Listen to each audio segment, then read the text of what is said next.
Monkey's paw. વાંદરાનો પંજો. On a cold and stormy night, Mr. White and his son Herbert were playing chess in their small living room of villa. While Mrs. White was sitting by the fire, knitting and talking to them occasionally, they were expecting a guest named Sergeant Morris, who was family friend and had been posted in India and was back after completing his tenure. There he is, said Herbert, hearing the gate shut loudly and heavy footsteps coming to the door. એક ઠંડી તોફાની રાત્રે શ્રીમાન white તથા તેમનો પુત્ર Herbert તેમના ગ્રામ્ય નિવાસના નાનકડા બેઠક ખંડમાં ચેસ રમી રહ્યા હતા. તે સમયે શ્રીમતી વ્હાઇટ સગડી પાસે બેસી ગૂંથણકામ કરતા કરતા તેમની સાથે વચ્ચે વચ્ચે વાતો કરી રહ્યા હતા. તે લોકો સાર્જન્ટ મોરિસ નામના એક મહેમાનની પ્રતીક્ષા કરી રહ્યા હતા. સાર્જન્ટ મોરિસ તેમના કૌટુંબિક મિત્ર હતા, જે તેમના ભારતમાંની નોકરીનો સેવાકાળ પૂર્ણ કરી પરત આવી ગયા હતા. લો, એ આવી ગયા. હર્બર્ટે મોટેથી જોરથી દરવાજો બંધ થતા અને દરવાજા તરફ આવવાના ભારે પગલાંનો અવાજ સાંભળી કહ્યું, sergeant major Morris, said Mr. White, introducing him. Mr. White welcomed Morris and offered him a drink. The family was mesmerized by Morris' description of India. Sergeant major Morris, શ્રીમાન વ્હાઇટે પરિચય કરાવતા કહ્યું. શ્રીમાન વ્હાઇટે મોરિસને આવકાર્યા અને તેમને એક પીણું આપ્યું. મોરિસે જે ભારતનું વર્ણન કર્યું તેનાથી આખું કુટુંબ સંમોહિત થઈ ગયું. I would like to go to India myself, said the old man. Just to look round a bit, you know. I would like to see those old temples and magics, continued Mr. White. What was that about a monkey's paw or something you started telling me about the other day, Morris? Sergeant showed them a dried monkey's paw which had a spell put on it. Morris said an old fakir put a spell on it and now it is a talisman.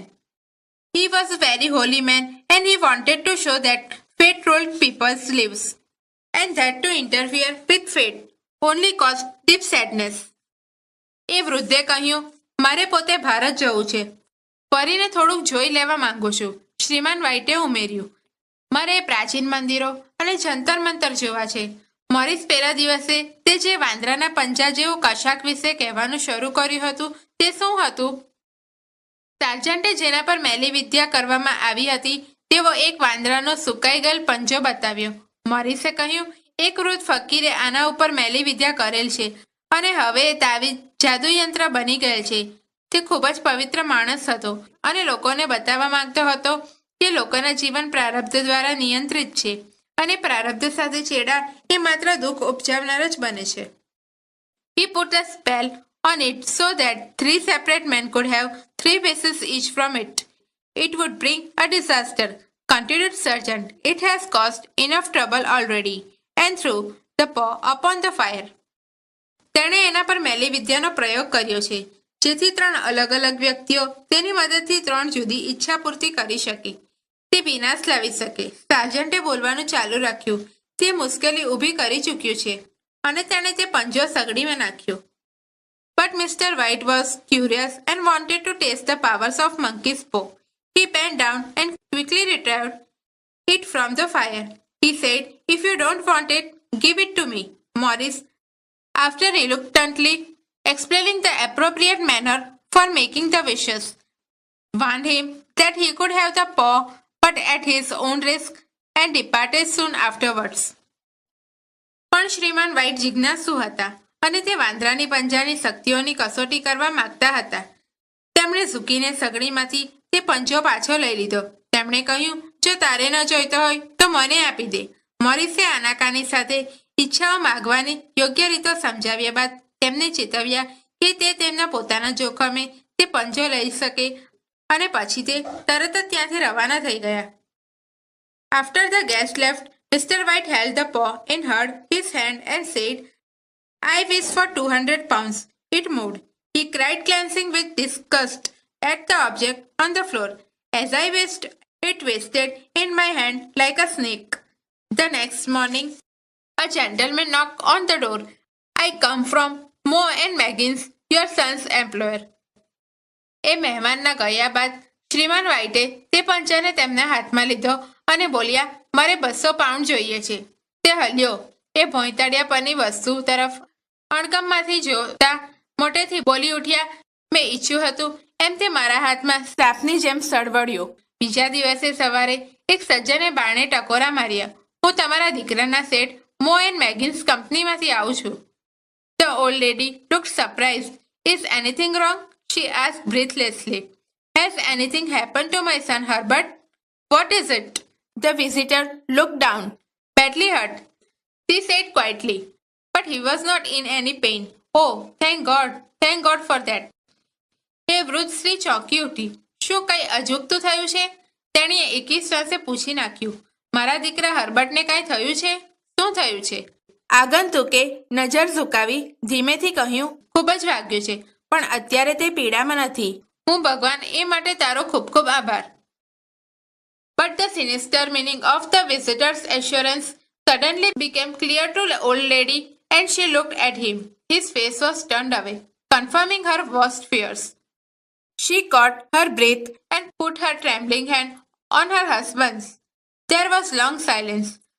પરંતુ તે વૃદ્ધાને આગંતુકની આ ખાતરી પાછળનો ભયાવહ અર્થ તરત જ સમજાઈ ગયો અને તેણીએ તેની સામે જોયું. નઠારા પ્રતિભાવની ખાતરી થતાં તેણે મોં ફેરવી લીધું. તેણીએ હળવેકથી શ્વાસ લીધો અને તેણીનો ધ્રુજતો હાથ તેણીના પતિના હાથ પર મૂક્યો. ખાસ્સીવાર શાંતિ છવાયેલી રહી. The stranger expressed grief and handed over an envelope containing some amount of money as compensation. Mr. White gazed with a look of horror at his visitor. His dry lips shaped the words. How much? 200 pounds was the answer. Mr. White found it very difficult to comprehend and become unconscious. He was filled with sorrow at the turn of events. આગંતુકે દુઃખ વ્યક્ત કર્યું અને વળતર રૂપે મળેલા પૈસાનું પરબીડિયું આપ્યું. શ્રીમાન white આગંતુકને ભયપૂર્વક તાકી રહ્યા. તેમના સુકાઈ ગયેલા હોઠમાંથી શબ્દો નીકળ્યા. કેટલા? 200 પાઉન્ડ. પ્રત્યુત્તર મળ્યો. શ્રીમાન વ્હાઇટને આ સમજવું અતિ કઠિન થઈ પડ્યું અને બેહોશ થઈ ગયા. જે રીતે ઘટનાઓ વળાંક લઈ રહી હતી તે જોઈ તેમનું મન શોકાતુર થઈ ગયું. His wish was granted at cost of his son's life. After a few days, Mrs. White had demanded the monkey's paw as she wanted to make a wish and had her son back. I want it, she said. Why? I only just thought of it, she said hysterically. The other two wishes, why didn't I think of it before? She replied rapidly. તેમના પુત્રના જીવનને ભોગે તેમની ઈચ્છા મંજૂર થઈ હતી. થોડાક દિવસ પસાર થઈ ગયા બાદ શ્રીમતી વ્હાઇટે વાંદરાનો પંજો માંગ્યો. તેણી વધુ એકથી ઈચ્છા કરી તેણીના દીકરાને પરત મેળવવા ઈચ્છતી હતી. મારે એ જોઈએ છે. તેણીએ કહ્યું, શા માટે? બસ મને એનો વિચાર આવ્યો. તેણીએ ઉન્માદપૂર્વક રીતે જણાવ્યું, હજુ 2 અન્ય ઈચ્છાઓ બાકી છે. શા માટે મને આ વિચાર પહેલા ન આવ્યો? તેણીએ ઝડપથી બકી નાખ્યું. What wish? He asked. Wish your boy alive again. Bring him back, cried the old man. Mr. White explained that not only he had Herbert been dead 10 days, but also that his body had been decayed beyond recognition. But his wife pulled him towards the door. Bring him back. Do you think I am frightened of my own son? શાની ઈચ્છા? તેણે પૂછ્યું. આપણા દીકરાને જીવતો કરવાની ઈચ્છા. તેને પાછો લઈ આવો. તે વૃદ્ધ સ્ત્રી ચીસ પાડી ઉઠી. શ્રીમાન વ્હાઇટે સમજાવ્યું કે હર્બર્ટ માત્ર 10 દિવસ પહેલા મૃત્યુ પામ્યો.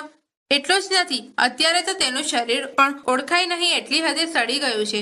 પણ તેમની પત્ની તેમને દરવાજા તરફ ખેંચીને લઈ ગઈ. તેને પાછો લઈ આવો. શું તમને એવું લાગે છે કે મને મારા દીકરાનો ડર લાગશે? Mr. White took out the monkey's paw and raised his hand. I wish my son alive again. The paw fell on the floor. After a few moments, a knock was heard at the floor. Who could that be? It inquired Mr. White. That must be my son, replied the old lady and ran towards the door. Don't let it in, for God's sake, cried Mr. White, shivering in fear. શ્રીમાન વ્હાઇટે વાંદરાનો પંજો કાઢ્યો અને તેમનો હાથ ઊંચે કર્યો. મારી ઈચ્છા છે કે મારો દીકરો પુનર્જીવિત થાય. પંજો જમીન પર પડી ગયો અને થોડી ક્ષણો બાદ દરવાજે ટકોરા સંભળાયા. આ કોણ હોઈ શકે? શ્રીમાન વ્હાઇટે જાણવા પૂછ્યું. એ જરૂર મારો દીકરો હોવો જોઈએ, વૃદ્ધાએ જવાબ આપ્યો અને દરવાજા તરફ દોડી ગઈ. ભગવાનને ખાતર એને અંદર આવવા દઈશ નહીં. ભયથી ધ્રુજતા શ્રીમાન વ્હાઇટ ચીસ પાડી ઉઠ્યા. You are afraid of your own son? Let me go. I am coming Herbert, I am coming. તમને તમારા પોતાના દીકરાથી ડર લાગે છે? મને જવા દો. હર્બર્ટ, હું આવું છું, હું આવું છું.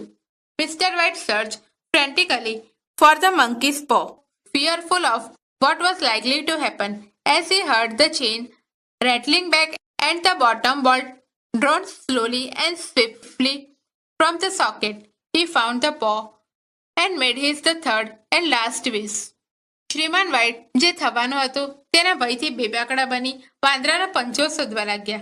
જેવા એમણે બાણાની સાંકળનો ખખડાટ અને ખામણામાંથી ધીમેથી અને સ્થિરતાથી આગળ નીકળવાના અવાજ સાંભળ્યા કે તરત જ તેમણે પંજો ઉઠાવી ત્રીજી અને અંતિમ ઈચ્છા વ્યક્ત કરી. The sound of knocking stopped at once, though its echoes could be heard within the house. Suddenly, there were sound of cracks and thunder. તરત જ ટકોરાનો અવાજ બંધ થઈ ગયો. જો કે તે ઘરની અંદર તેના પડઘા હજુ સંભળાતા હતા. એકાએક ઘર્ષણા થવા લાગી અને દિવાલોમાં તિરાડ પડવી. The house started collapsing. The roof, the walls and staircase started falling down. They rushed towards the ground and sighed in disappointment and then ran towards main gate of the villa. ઘર જમીનદોસ્ત થવું શરૂ થયું. છાપરું, દિવાલો અને સીડી તૂટી પડવા લાગ્યા. એ લોકો શ્રીમાન વ્હાઇટ અને તેમના પત્ની ખુલ્લા મેદાન તરફ ધસી ગયા. હતાશામાં નિશાસા નાખવા લાગ્યા અને ઘરના મુખ્ય દરવાજા તરફ દોડી ગયા. Outside the street lamp was spreading its light over a calm and empty road. The spell of the monkey's paw had worked. બહારની બાજુએ શહેરની બત્તી શાંત અને ખાલીખમ રસ્તા પર પોતાનો ઉજાસ ફેલાવી રહી હતી. પાંદડાના પંજાનો કામણ તેનું કામ કરી ચૂક્યો હતો.